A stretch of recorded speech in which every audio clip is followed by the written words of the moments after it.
नमस्कार. आपला विषय आहे निरोगी फुफ्फुसे आणि हृदयवाहिन्यासंबंधी सहनशक्तीसाठी प्राणायाम.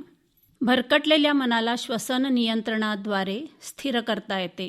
कारण श्वास चालला की मन चालते, श्वास थांबला की मनातील विचार थांबतात. एक श्लोक आहे, चले वातम चले चित्तम निश्चले निश्चलम भवेत. म्हणजे ज्यावेळेला श्वास चालतो त्यावेळेला मनातील विचार जास्त येऊ लागतात, असा हा श्लोक आहे. आणि म्हणूनच भरकटलेल्या मनाला श्वसन नियंत्रणाद्वारे स्थिर करता येते. योगामधला जो प्रवास आहे, शरीराकडून मनाकडे, मनाकडून बुद्धीकडे आणि बुद्धीकडून आत्मतत्वाकडे हळूहळू वाटचाल करणे आहे. फुफ्फुसाची श्वास म्हणजे हवा धारण करण्याची क्षमता 4 ते 5 लिटर म्हणजे 4000 ते 5000 सीसी असून देखील आपण मात्र नेहमीच्या श्वसनामध्ये फक्त 500 सीसी हवा आत घेतो, म्हणजे 500 सीसी मिलीलिटर. त्यातील 150 मिलीलिटर हवा गळा व मान यामध्ये फुकट जाते. प्राणायाममध्ये मात्र 500 सीसीचे प्रमाण 8 ते 10 पट वाढू शकते. फुफ्फुसामध्ये 50 ते 70 कोटी वायुकोश असतात. सर्वच वायुकोश कार्यरत असतात असे नाही. मात्र प्राणायामामधील श्वसन हे उभ्या कक्षेत असते, म्हणजे व्हर्टिकल ब्रीदिंग होत असल्याने सर्व वायुकोश फुगतात आणि वायूंच्या देवाणघेवाणीसाठी फार मोठे क्षेत्र उपलब्ध होते.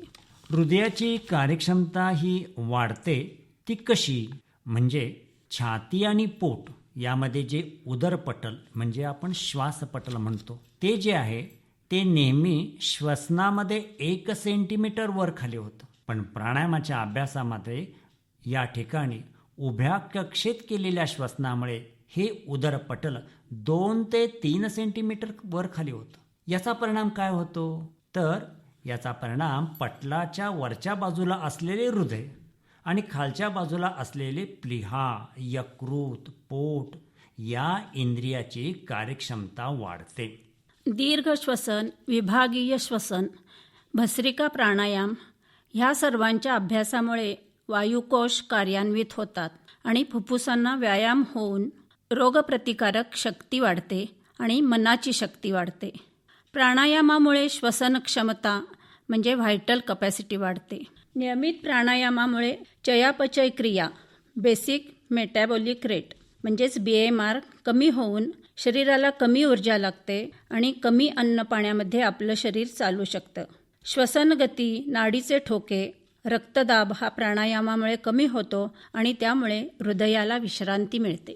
भस्त्रिका प्राणायामामुळे प्रतिकार शक्ती वाढते.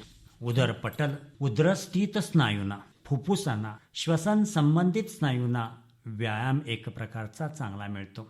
नियमित आणि उचित अशी प्राणायाम साधना साधकाला स्वास्थ्य, संपन्न आणि शांत अशी संतुलित जीवन आपल्याला रोज मिळते. हा मोठा फायदा आहे. म्हणून म्हणलेला आहे, प्राणायामेन युक्तेन सर्व रोग क्षयो भवेत.